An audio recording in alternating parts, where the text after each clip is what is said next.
l'Imperial Palace d'Annecy.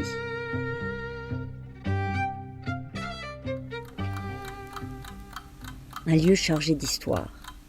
En 1912, René Lévraz, directeur de l'hôtel Verdun, se porte acquéreur de parcelles au bord du lac d'Annecy, avec la ferme intention d'y construire un hôtel de luxe. Il commande les plans à l'architecte du palace de Menton, construit en 1904. À cette époque, les Annéciens étaient loin d'imaginer qu'ils assistaient au début de l'emblématique histoire de l'Imperial Palace. La proximité du lac rend le terrain de l'Imperial instable. Les fondations sont donc montées sur pilotis. La construction avance très vite. L'Imperial Palace sortira en effet en moins de 10 mois.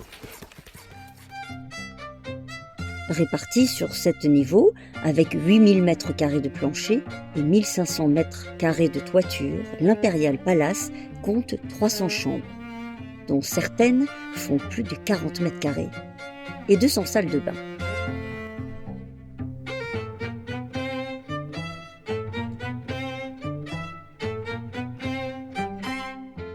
À peine achevé, l'Imperial Palace ouvre les portes de son rez-de-chaussée et du premier étage. Les premiers invités sont subjugués par la découverte d'un restaurant style Louis XVI et des salons Empire. Pour la soirée inaugurale, ce sont une quarantaine d'Américains de la haute société qui sont réunis. Les travaux de finition s'étaleront jusqu'en 1918, au milieu d'un parc de 41 000 m². Mais peu de temps après son inauguration, le développement de l'Imperial Palace est freiné par le déclenchement de la guerre de 14-18. Il faudra attendre la signature de l'armistice pour que le navire amiral des établissements de luxe connaisse ses heures de gloire. L'établissement devient alors une étape obligée dans les loisirs des grands de ce monde et des têtes couronnées. La liste de ses hôtes, durant ses 50 premières années d'ouverture, est impressionnante. Sa splendeur, le sultan d'Égypte, la princesse Clémentine de Belgique, la princesse Rustoli d'Italie, le prince Georges d'Angleterre, futur Georges VI, Sacha Guitry, la famille Peugeot, Sacha Distel, Edith Piaf ou Charlie Chaplin.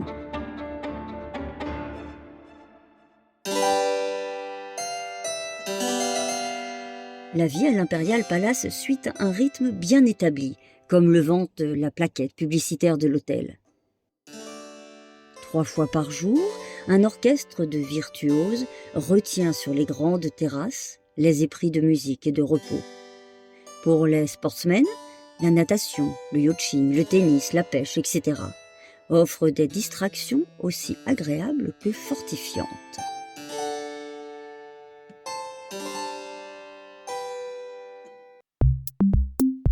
Dès le début des années 30, la conjoncture entraîne plusieurs changements dans la direction du palace. René Lévraz cède l'hôtel en 1933 à l'Union nationale des sociétés mutuelles de retraite des anciens combattants. Tandis qu'un an plus tard, Alban Dulon, dont la famille est déjà propriétaire de l'hôtel des Bains à Vichy et de l'hôtel Montfleury à Cannes, rachète le fonds. En 1939, la guerre vient stopper son activité. Réquisition, quartier général des résistants. En 1947, l'Imperial Palace, qui a beaucoup souffert pendant ces années de guerre, est remise à neuf.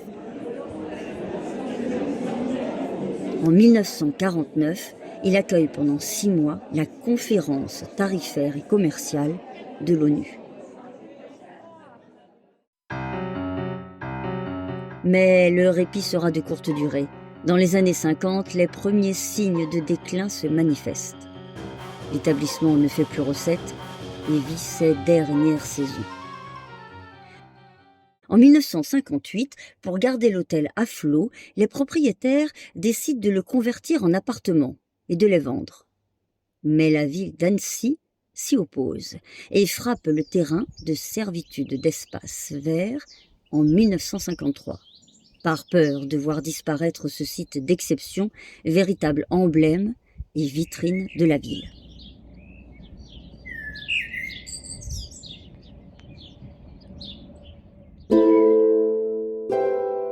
le 31 août 1967.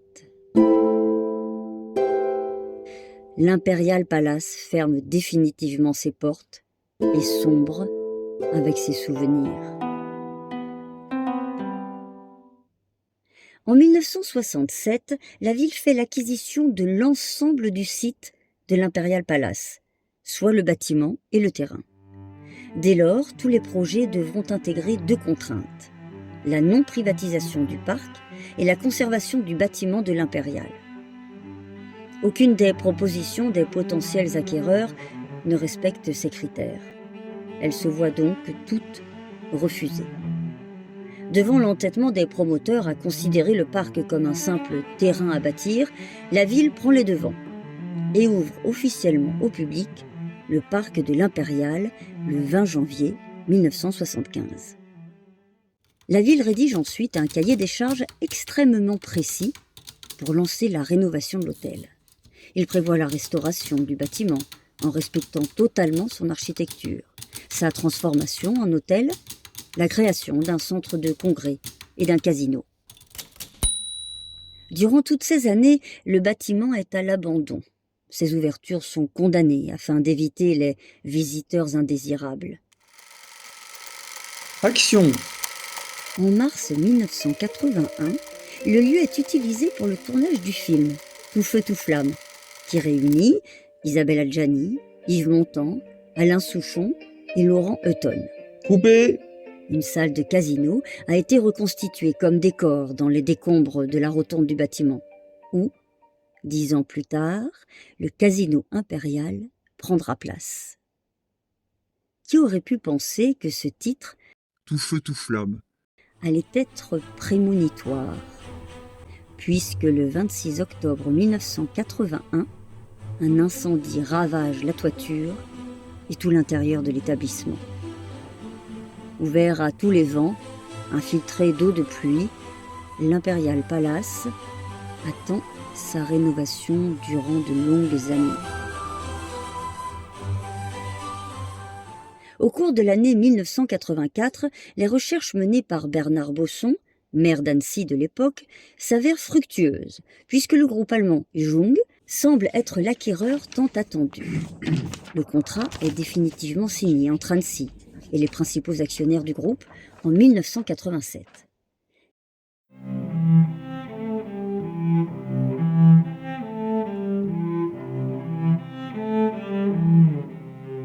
La première pierre est posée le 17 juin 1988.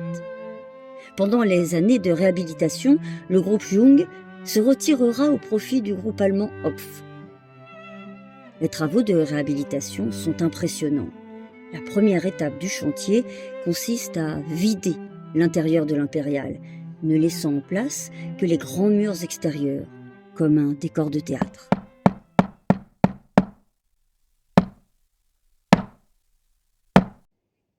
« 14 décembre 1990. Inauguration de l'hôtel Imperial Palace. Après 2 ans de travaux et presque 25 ans de fermeture, l'Imperial Palace, le nouveau complexe hôtelier haut de gamme, fête sa réouverture. Rénové en cohérence avec l'évolution du marché, l'établissement renoue néanmoins avec la tradition hôtelière classique. L'Imperial Palace affiche désormais une triple vocation: hôtel, centre de congrès et casino. L'ouverture officielle de ce dernier ne sera effective qu'en 1991.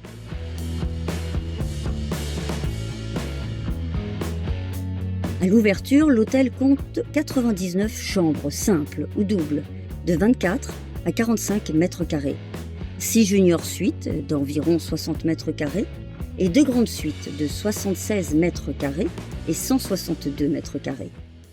Cet équipement touristique haut de gamme permet à Annecy de renouer avec la grande tradition hôtelière, tout en offrant des prestations compatibles avec les exigences contemporaines du tourisme d'affaires. Un atout essentiel pour le dynamisme économique de la région. Les 25 et 26 mai 1991 se déroulent 2 jours de festivités, en grande pompe, avec au programme garden party, visite des espaces, corner presse, inauguration des lieux par leurs parrains et marraines, dîner de gala et déjeuner brunch en présence de nombreuses personnalités du show business. Artistes, journalistes, écrivains tels que, entre autres, Daniel Sicaldi, Henri Salvador, Paul Lousoulitzer, André Dussolier, Bruno Mazur, Carole Laure, Nicoletta, Valérie Mérès, Monsieur le maire Bernard Bosson.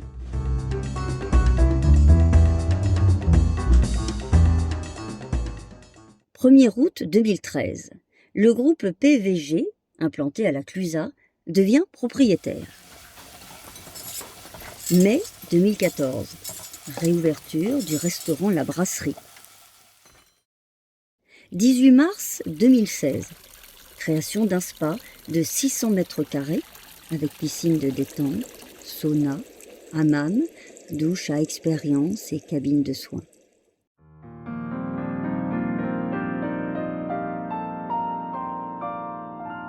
« 9 décembre 2016, inauguration officielle du nouveau Casino Impérial d'Annecy, entièrement rénové, et de son restaurant Le Riva, situé face au lac dans la rotonde du casino.